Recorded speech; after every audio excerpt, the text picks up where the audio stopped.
Dalan-dalan na yun guys. Sa isang araw, naglinis po kami ng dalawang split top at isang window top. Ayan na guys yung unang split top. Ayan, linis na. Ayan yung outdoor. Ayan o, diba? Nakikita nyo? Daikin brand. Ayan o guys, at ito naman yung pangalawa ng window type. Ayan o, MX Mafia. Kailangan sa room. Ano pang inaantay nyo? Mag-schedule na kayo. Ayan, guys, kung nakikita nyo, ginagamitan ng ano yan, oh. Nakaliko na ano. Diba? Ano yan eh? Yun yun eh. Diba? Ayan, sinasabon po. Ang mga quality na ginagawa. Oh, diba?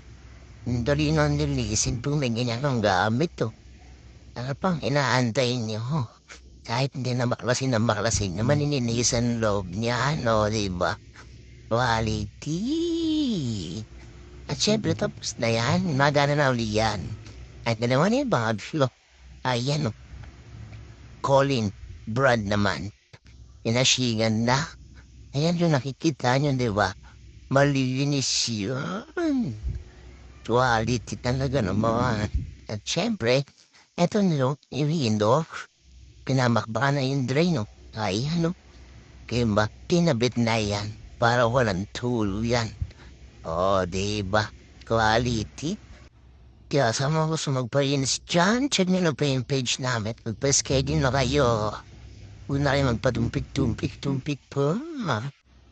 Pa-schedule na agad. At ayan, guys, so yung outdoor ng patno nilinis namin. Diba? Nagamit yung gamit namin na naka-L. Na pang-washing. O, diba? Ayan, kahit matikip yan, malilinisan niya na maayos. Quality talaga ang linis niya.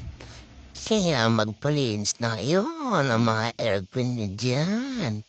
And guys, tapos